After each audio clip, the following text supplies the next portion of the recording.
Cabinet. Welcome to North Tyneside. Thank you for turning that on. Welcome to North Tyneside. A huge thank you to Mayor Karen Clark for hosting us in North Tyneside for Cabinet today. I'm going to crack on with our agenda today. It's action-packed as always.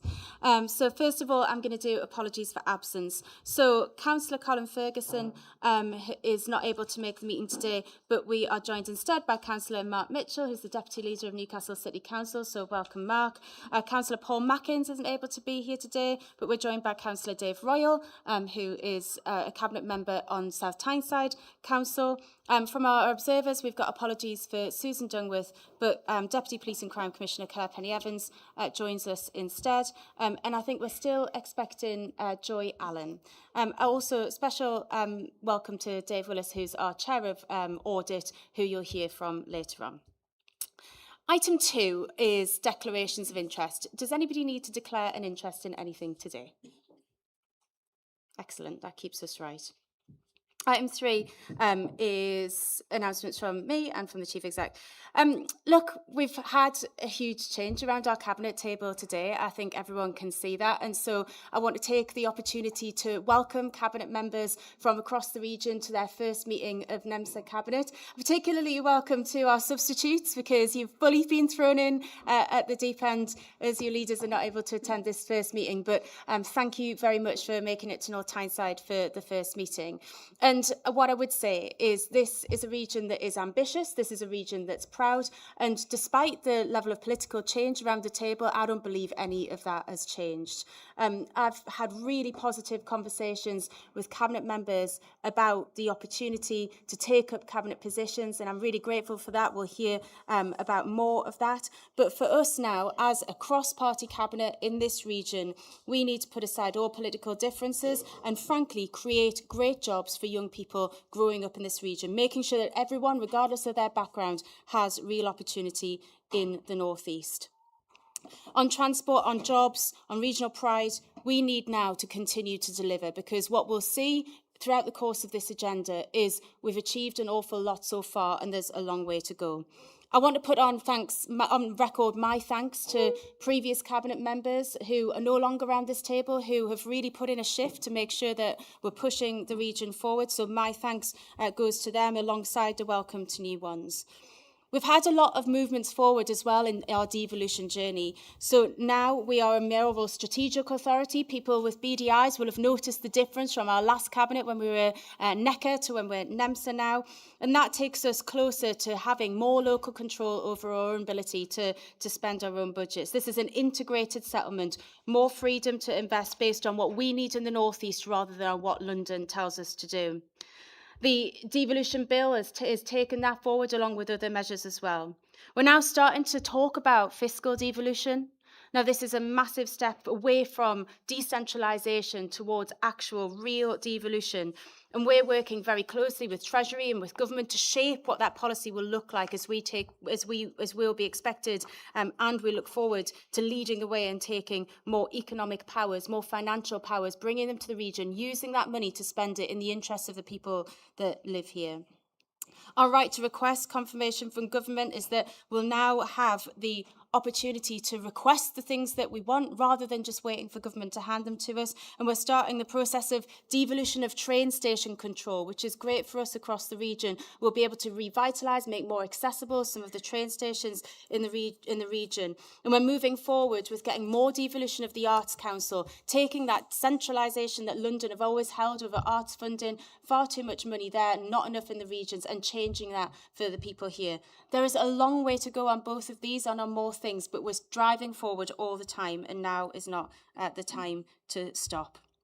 I'm really proud of what we've achieved so far. I think this is a great start to a new municipal year where we're going to be achieving even more. We're going to see more devolution, more control taken from London, handed to the people in this region so they can make more of their own decisions. And frankly, you're changing the way this country is run in the interests of the people that live here. Do you have any questions? Any comments, Henry? For me, Chair. Lovely. Any questions or comments from the Cabinet? Lovely. In which case, we will move on to item 4. It's a bit of a funny one, this, but I'm going to ask you to approve the minutes of the previous meeting. I know that you'll have all been watching, So can we approve the minutes of the previous meeting? Agreed. Lovely. Thank you. Item 5 is appointment to cabinet committees and other bodies. So I'm just going to run through the cabinet appointments around the table, then I'll hand over to John to take us through the rest of the report. So first of all, congratulations to Karen Clark, who will serve as Deputy Mayor for the North East. She will also take up the finance and investment portfolio. Obviously, Karen is the elected Mayor of North Tyneside Council. On transport, we'll have Councillor Colin Ferguson from Newcastle. The home of real opportunity, this cabinet position, which includes skills, child poverty, and various other things, will go to Councillor Chris Ennion from Sunderland Council. And North East we're proud to call home. That includes social and affordable homes, cultural investment, and that will go to Gator Council leader, Councillor Nick Allen. Home to a growing and vibrant economy, which includes the local growth plan, business support, rural growth, really important, goes to Northumberland Council leader Glenn Sanderson. The home of the green energy revolution, including offshore investment, EV industry support, and various other job creation in green energy, goes to South Tyneside leader Paul Mackins.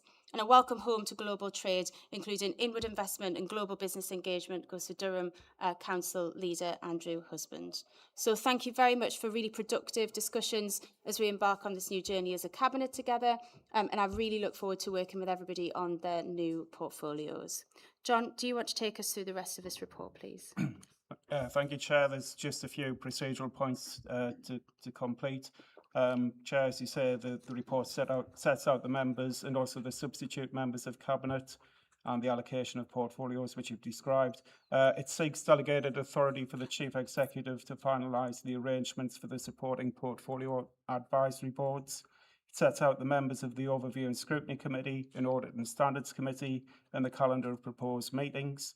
And Cabinet is asked to appoint one of the members of the Overview and Scrutiny Committee as the Chair.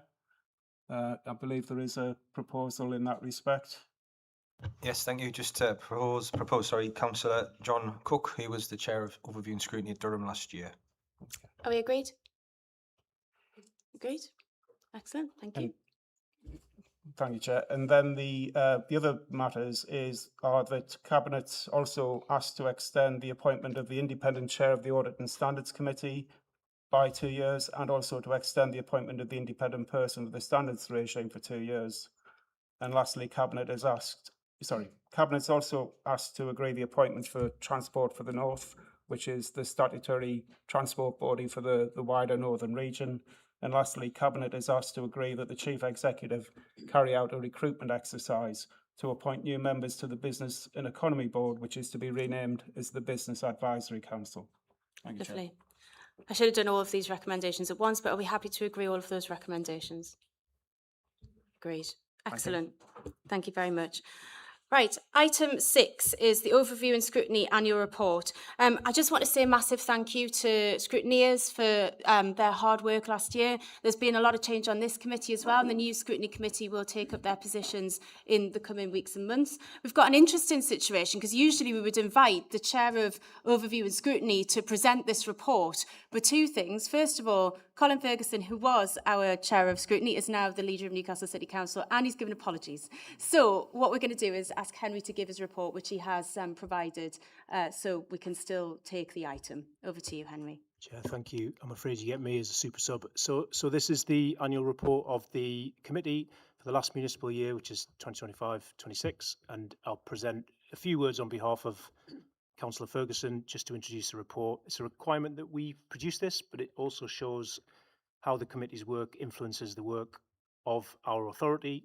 It's prepared by the committee, the report itself, with a foreword from the Chair for consideration by you. The committee itself, just to note, 14 councillors drawn from across the whole region, reflecting the political balance, as will be the same this time around as per the paper that the Mayor and John have just walked through. The committee's had 7 formal committee meetings, plus a lot of informal work in between, including task and finish groups on some of the key areas of work for us as a combined authority. And the Chair asked me to emphasise how important he and the committee have felt over the last year that it is that we do good pre-decision scrutiny on some of our long running projects, bearing in mind that this is a 30-year devolution and a long-term programme. So he asked me to reflect that specifically. In the report, if you look at section 4, so section 4.3 through to 4.15, it's a section with a lot of bullet points. You can see the breadth of activity that's been scrutinised. So thank you to members of the committee, to cabinet members for coming to present, which indeed has happened through the year, and to staff for all of their support for that. We've had no decisions called in through that year. And on behalf of the chair, just wanted to put on record, yet thanks to the wider team, and hope that that kind of culture of collaboration through scrutiny can continue into the next year. Thanks, Chair. Excellent. Excellent. Thank you very much. Does anyone have any questions or comment on that scrutiny report? Yes, Mark. Can I just say, we'll do first name terms, because this time 2 years ago we got ourselves stuck in a very awkward Madam Mayor situation, and so we just decided that we'll be first names because we're modern. Mark. Thank you, Chair. I would like to, excuse me, I'd like to pass on Councillor Ferguson's apologies again, and first of all his appreciation for everybody, both members of the committee and the staff who supported the work of the committee. The one point I think I would add to what's been said is, I think a lot of the work the committee did over last year in terms of fact finding and information collecting is something that the Cabinet should find useful over the next year. Transport is one of the obvious areas where there's been a lot of work done, and so I hope that we can continue to see scrutiny continue to do work with that, which is actually helps Cabinet do their job better. Excellent, thank you. Any other questions or comments? Is Cabinet happy to note the report? Lovely, thank you. Item 7 is Audit and Standards Committee Annual Report, and it's a governance update. So again, a huge thank you to the Audit and Standards Committee. A special thank you to Dave as chair, as an independent chair. I know how much work and energy goes into chairing this committee and making sure that you keep us as an authority absolutely right, and we're very grateful for the time and energy. So it's over to you to present the report, please, Dave. Right, thanks everyone. So I'm Dave Willis. Grateful that you've all decided to appoint me for another 2 years. Woohoo, great, I'm over the moon. Hopefully you've read the report. It covers our work for the financial year ending March 26. I want to draw out a few successes, a couple of challenges, and an ask of you as council leaders. So firstly, the first set of financial accounts for the Combined Authority were received with a clean audit opinion from Mazars being the external auditors.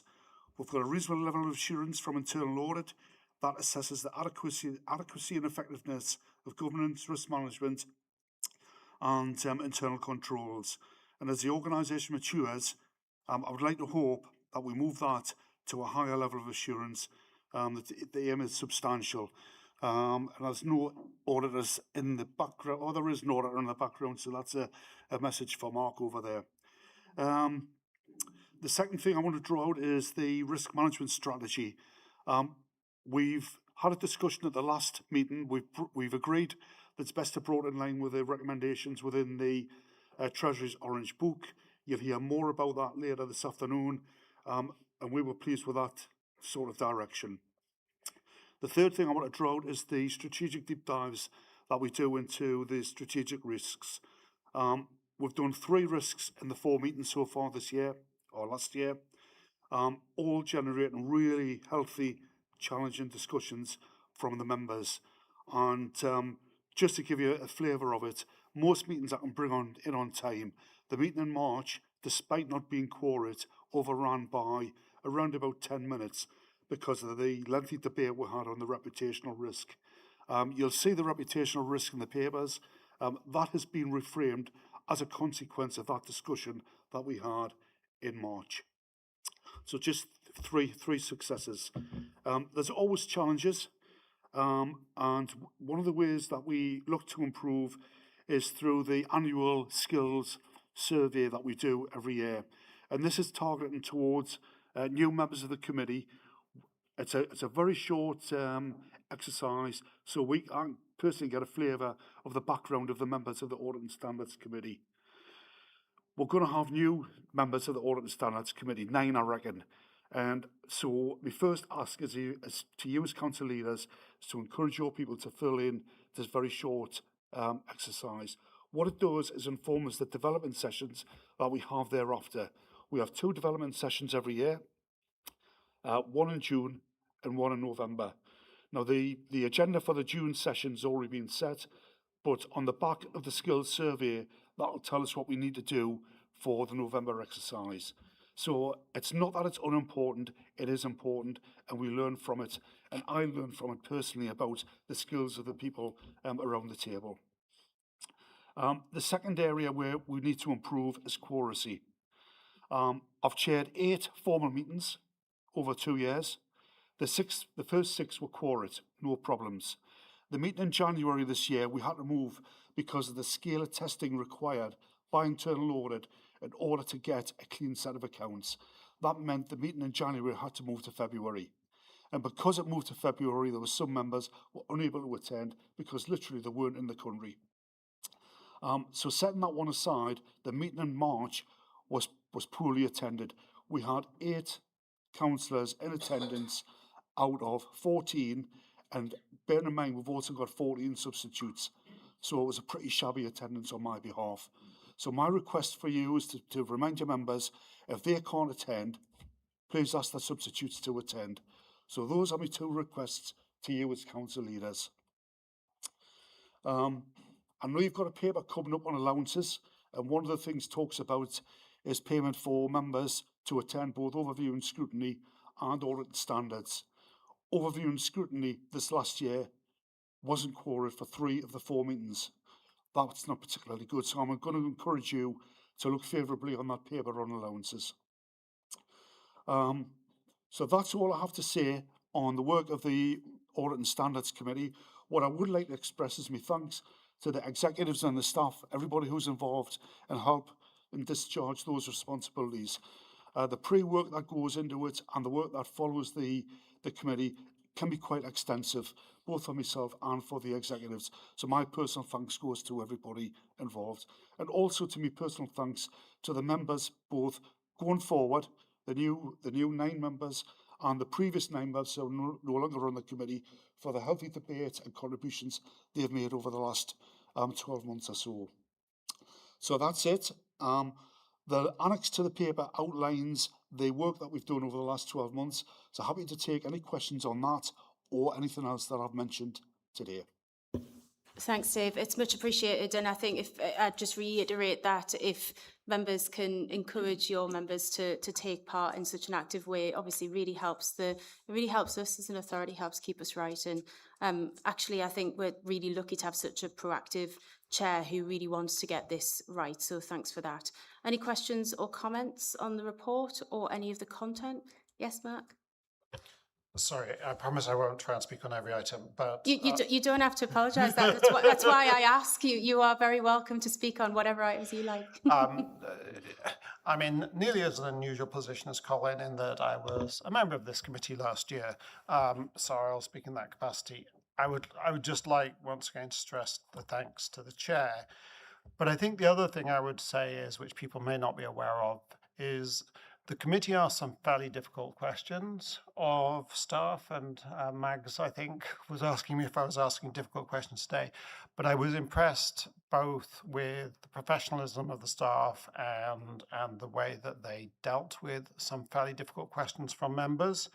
I think the other thing which we need to keep emphasising is the clean audit opinion was a huge issue. If we look at the state of financial reporting for some of the councils in the region and across the country, then the fact that we were able to get these accounts through might not be important to that many residents, but it's important to investors and people actually looking at how competent we are as an organisation.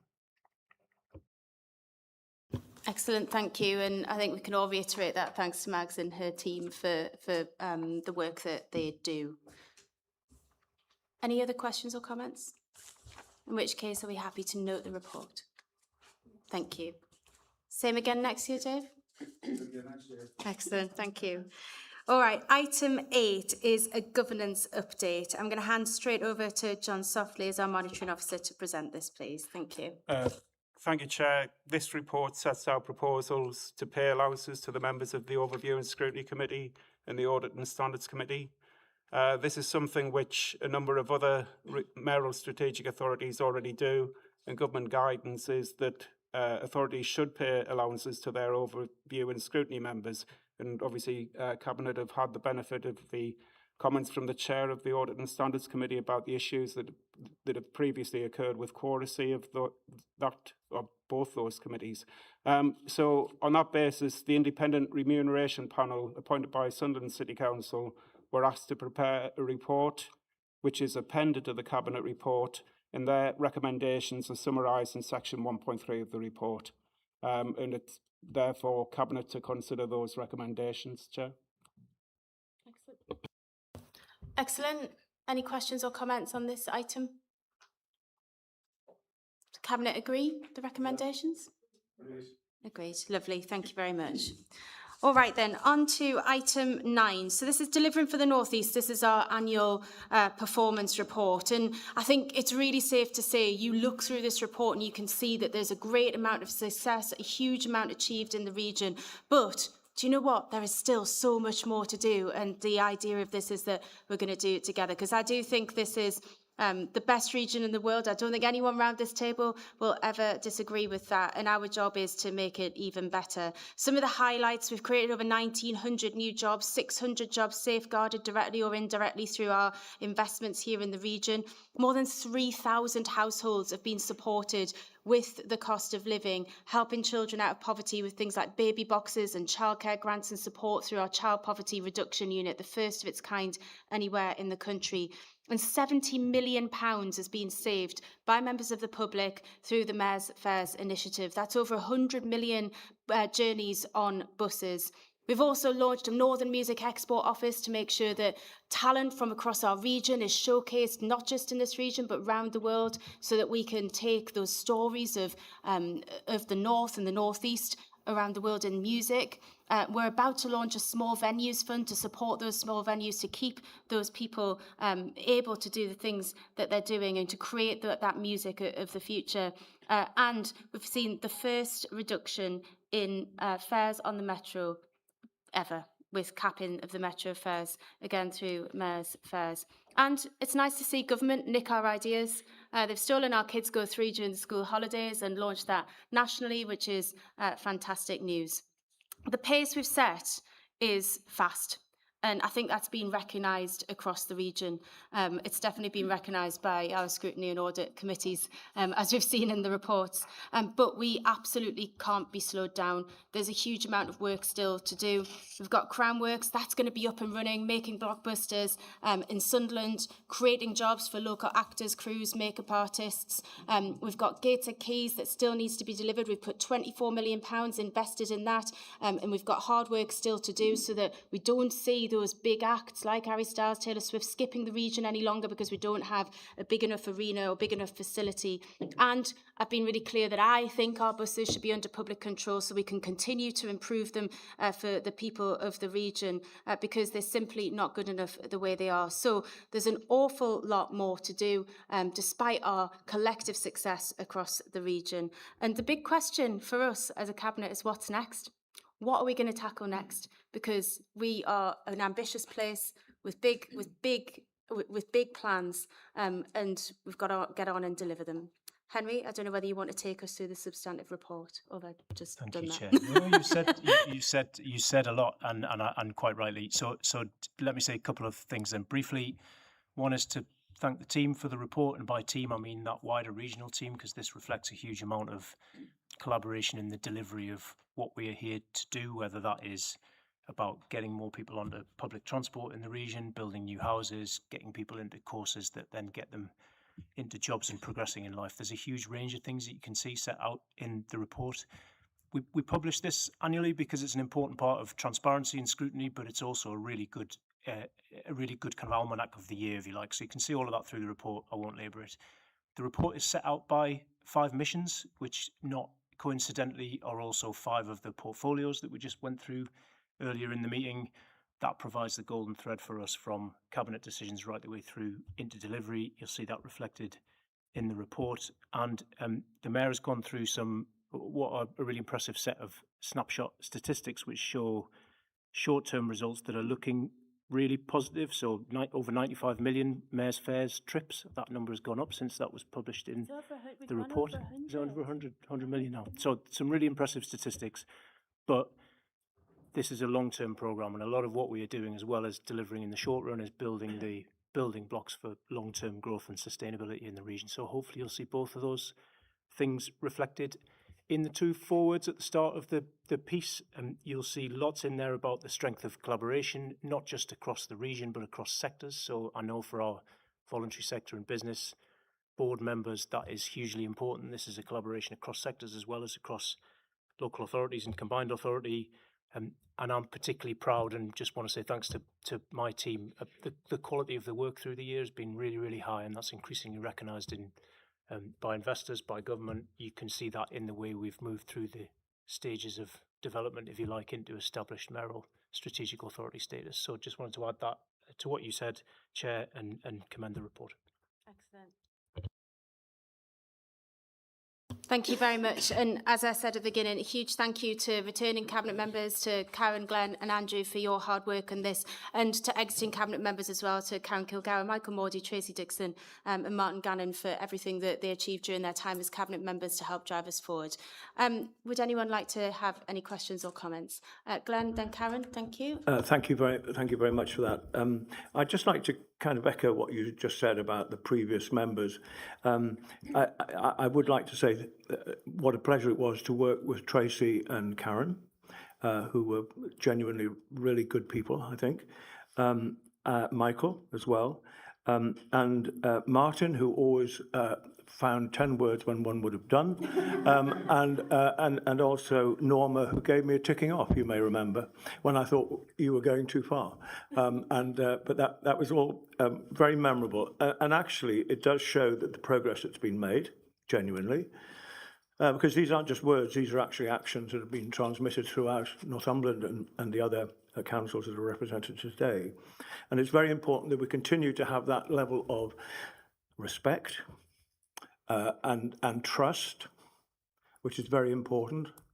And if we have that again, then there's no reason why we can't achieve what we achieved last time. And I think it really is very, very important that we do that. I remember there was a scheme for South Tyneside that I had some concerns about, and you and various others came and talked to me about it and explained the reasons behind it. And that's really important, so that if any member has the reason to feel unhappy or uncomfortable about a decision, we always had that ability to be able to talk to each other, and I hope very much that stays. And that way we might build up some trust, because without trust we won't get anywhere. Thanks, Glenn. Karen?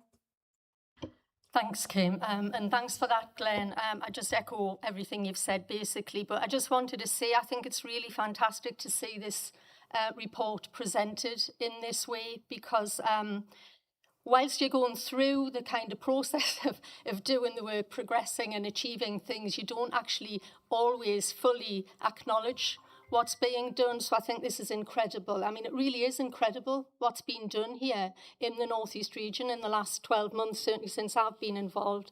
I've been highly impressed. I want to echo my thanks, to Kim for her support. I want to echo my thanks to previous Cabinet members who supported me during my first year in this role. Incredible people, lots of experience, and their input really did make a huge difference and added to what's been achieved.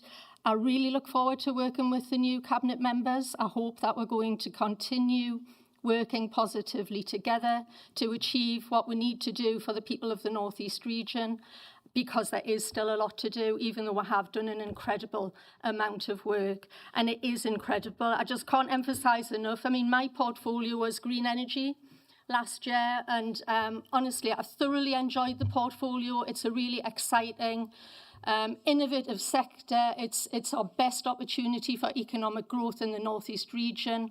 It's about job creation as much as anything else, and I think we've got to remember that. And I've had the pleasure of working with some innovative, creative businesses, leading the way nationally, I'd argue internationally, putting the North East at the forefront of the green energy revolution. It's been an incredible experience. And I'm sure I'm going to enjoy my portfolio this year just as much. And thank you for appointing me as Deputy Mayor, Kim. I really appreciate that. I'm very honoured and humbled by that. I will do my very best to continue to deliver for the people of the North East, working together with everyone across the whole region, and look forward to continuing our progress going forward. Thanks to all the officers for their support as well. Thank you. Thanks, Karen, and I know you'll be brilliant. I'm really looking forward to working with you on that. I think the theme of trust and also of regional collaboration. You know, we have over the recent years battered down those regional boundaries and made sure that we are thinking together as a region in those examples set, I think, by Glenn and by Karen, to make decisions that benefit all of our residents, because we might see our boundaries, you know, but they don't, and that's really critical. Mark? Thanks, Chair. Reading this report for the first time, it was great to see the level of activities, but there are a couple of points, and I will be parochial, I'll mention from Newcastle's point of view. In case anybody hadn't noticed, we have the Euros coming to Newcastle in 2028, and we're very grateful to the support from the Mayor for that, and that is probably the only thing that most people in Newcastle would actually immediately think, oh yes, that actually matters directly to me. The second one, which is as important and we're already talking about and we're grateful for support on, is the support for our ambitions on 40 yards, because that is a huge opportunity, not just for Newcastle, but for the whole region. And the final one I'll pick up, it's a more specific example, but it goes back to what Karen just mentioned, is the investment in the College Energy Academy in Wallsend and the other investments in green skills, I think, are hugely important to actually do more to develop the jobs that people in school and young people are going to be taking over the next few years. Brilliant, thank you. And those major events are massive. Must congratulate Sunderland also on the big weekend. It was absolutely fantastic to see hundreds of, well, thousands actually, of majoritively young people really enjoying that and seeing that take place. We know the Euros will be the same, but more importantly than that, you can see in the report and in the focus of everything else that we're doing, it's about bringing forward the grassroots, making sure that we're providing those small grants to small venues and opportunities for local cultural organisations to get involved and to bring people on so that they can eventually, you know, take their place on those global stages, and we can welcome them to the region in those major events too. Any other comments at all? Lovely. In which case, can we note the annual report? Lovely. Thank you. Item 10 is the North East MSA Quarter 3 Strategic Risk Review. I'm going to say a huge thank you to Mags and your team for this and for the next item, and hand over to you. Thank you, Kim. This report is presenting Cabinet with its 6-monthly update on the MSA's strategic risks. Sorry for my voice. In line with the arrangements established within the risk framework. I'm just going to give a really brief summary of the proposed changes resulting from the senior leadership team review of the strategic risks, which took place in January. As a result of that, there were 3 main changes to the 5 existing strategic risks. An update on risk score around organisational capacity and sustainability, reflecting the increase in the breadth of the MSA's delivery programmes. Whilst we are increasing capacity to ensure we can deliver, demand also continues to increase. Our mitigations there include a clear workforce plan that is reviewed regularly. Secondly, no changes to the rating of the delivery of integrated settlement risk, but we have shifted the emphasis of that from readiness towards delivery, aiming to ensure that we maximise the benefits from the funding and associated flexibilities that come with it. And lastly, the risk relating to securing powers and funding to deliver our objectives Again, unchanged in terms of score, but the risk has been extended to focus on powers as well as funding. This is, as you would expect it to be, and as it should be, a live risk register. So some of the changes that Dave referred to out of our audit and standards work on the strategic risk register will come through to the next audit and standards meeting for them to review. Sorry. Full details of all the risks and scores are in the paper, but I'm very happy to take any questions. Thanks, Chair. Are there any questions or comments on the report? Are Cabinet happy to agree the recommendations in the report? Brilliant, thank you very much, Mags. And item 11 is sticking with you with the North East MSA Risk Management Framework. Thank you again. So this framework sets out really how we as an MSA identify, assess and manage our risks. We review it annually and it has recently been updated following consultation and governance review, including, as Dave has mentioned, with the Audit and Standards Committee. 3 key proposed updates to the framework. There are quite substantial updates to it, all of which I think will be really useful. Firstly is updating the risk scoring scale. That moves us to a very straightforward numerical risk score instead of a letter and number combination. So much clearer, the higher the risk, the higher the number, the higher the risk. Secondly, we are proposing to adopt a standardised taxonomy of 13 risk categories. So, for example, people risk, technology risk. That uses the categories set out in the HM Treasury Orange Book. That just means that it's much clearer for us to categorise risks, easier for us to benchmark them, enables us to do clearer reporting. And lastly, we are proposing to adopt a 5-level risk appetite scale. That really helps us collectively, officers and members, to look at the levels of risk appetite that we are comfortable to take against each of the 13 categories that I've just responded to. Also very helpful for us to understand where a risk score has gone beyond that appetite and therefore shows where we need to take different actions to mitigate them. So again, should be a really helpful change. If approved by Cabinet today, we will move to make sure that the organisation understands that. We've trailed it with them and got their input.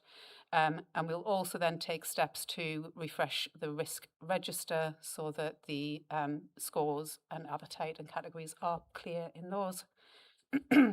Again, happy to take any questions. Thanks, Chair. Any questions or comments on this? Yes, Glenn. Just a quick question, not a difficult one. So when will Cabinet see the next paper on this so that we can set that tolerance? So the full framework comes back annually, but we will do a separate paper with Cabinet on the appetite specifically. So if adopted today, we'll do that exercise to look at all of our risks, make sure they're categorised, and then the exercise to say appetite against each will come back to Cabinet. But when? That was the part of your question I didn't answer. We should be able to. Very difficult question for in a minute. We should be able to do that in September. Thank you very much. Was there a difficult question or? No, let's leave it be for the moment, but I'll build it up to the next. Any other questions or comments on this item? Oh, yeah, Mark.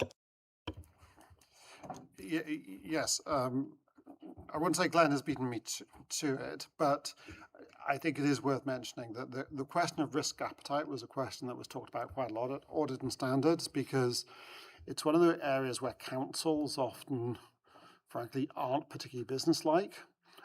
Because they kind of try and absolutely minimise all risks rather than recognising there can be some benefit to risk. And frankly, it's one of the differences between a lot of businesses and local authorities. So I would just want to welcome that this is now being thought about and that Cabinet will in due course be thinking about what risk appetite it is willing to consider in some areas and recognise that we can't, that sometimes we have to take risks because that's how we do the best job for our residents. I think that's a really good point, that we are, in fact, here at times actually to take more risk in the interests of people. And what I like about this is it recognises the risk of not doing something as well as the risk of doing something. And I think making our decisions in that much more informed way is much better for us and will ultimately be better for the public. What I want to see is more of the funding that is, trusted to us, spent for the benefit of the people of this region, and quickly, because we want them to feel and see and be able to touch and enjoy and be a part of the difference it makes. And so whilst, we might look at this as a relatively dry paper on risk, this is about how we make those decisions better and quicker and more effectively for the people that live here. And it's as simple as that. Any other questions or comments? Are we happy to agree the recommendations in this report? Lovely, and we'll look forward to that full report in September.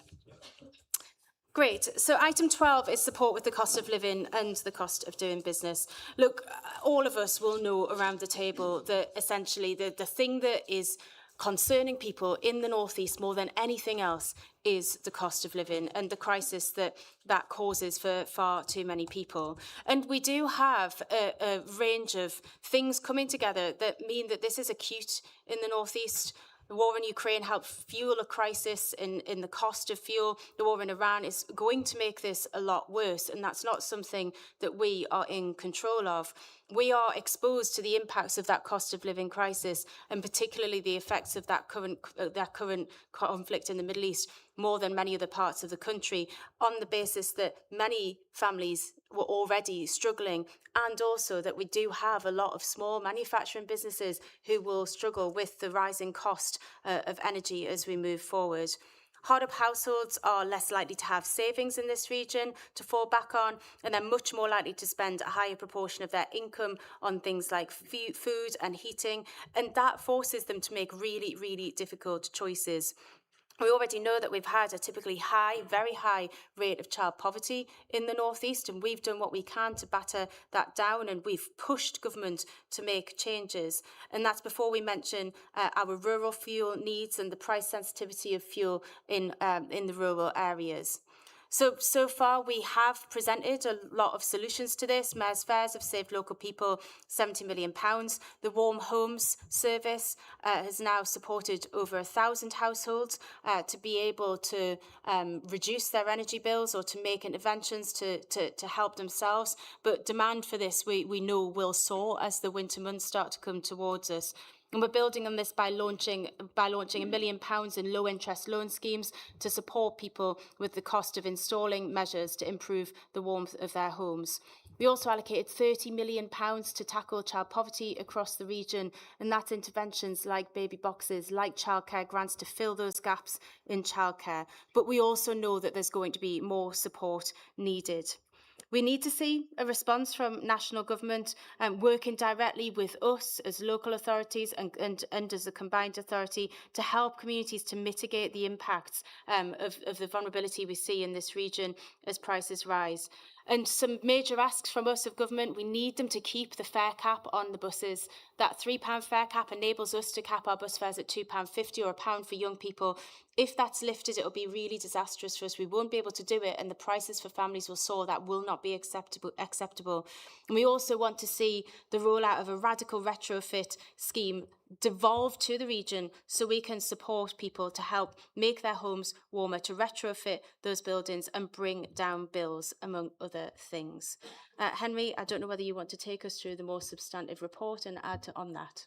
Chair, I won't say much because actually the power of the report is in the comments you've just made, particularly the asks of government to enable us to go further. This is one area where, referencing the last discussion, the risk of inactivity is probably, and inaction is probably the greatest risk. So it sets out areas where we are doing our bit, recognising that we're all at the front line on this, local authorities in particular, in terms of managing local risks, and there's lots we can do together as a Severn and through the Merrill Strategic Authority to make a difference. So you've got some of those areas highlighted, some areas where we are going to do more, and some areas where we need, as the Mayor said previously, new powers and new investment to be able to go further, and we want to, and we'll be ready for that when it comes. Chair, I'm going to leave it there. Thank you. Any questions or comments on the report? Karen? Thanks, Kim. Yeah, just to say I totally agree with, the things that have been identified to push government on.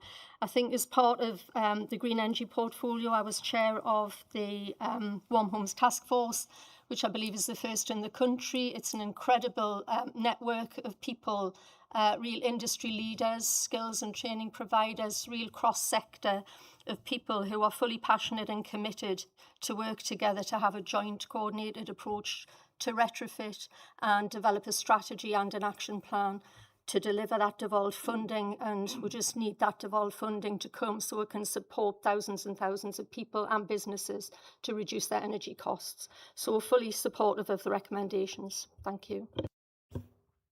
Excellent. Thank you. Any other questions or comments? Lovely. John? I'm in between microphones. I think, I mean, the agenda item is the cost of living and doing business, and they are really two sides of the same coin. And I know that you know that the vast majority of businesses right now are really feeling the pressure from rising costs, rising employment costs, national insurance contributions, energy costs, and others. And I think it's important to set this in the context of what we looked at last week, which was that excellent Milburn review. And if we're going to lift more young people out of poverty and into aspirational careers moving forward, we need to create pathways for them, and we need to help employers create those pathways to get more young people into work. And I just think if there's anything that you can do in your capacity, the authority can do, officers can do, and leaders of our local councils can do, to work with us as a business community to get that message to government that the best way we'll fix this issue is to get more young people into work. But that does mean we're going to have to work together to create those pathways to make that happen. Absolutely. And actually, I think that report diagnoses the problem really well. And what we're now working directly with government is what are the solutions? How do we fix it? How do we devolve more power to the region? And what are those powers so that we can make more of those decisions locally to support those young people? For example, the devolution of 16 to 19 skills, which would really help us to intervene early and stop young people from becoming so-called NEET in the first place. Any other questions or comments on the report? If not, are we happy to agree the recommendations? Agreed. Lovely. Thank you very much. Well, everyone, that concludes your, for a lot of you, your first Cabinet member, our first meeting as a new Cabinet together. I really appreciate the time you've spent here. The date and time of the next meeting is the 21st of July, 2 p.m, and we will be on tour. We're going to Durham Cricket Club. Not sure if there's a match that day, but if there is, I doubt any of us are going to get called up. So I think you're safe there. But I'll see you in Durham on the 21st of July, if not before. Thank you.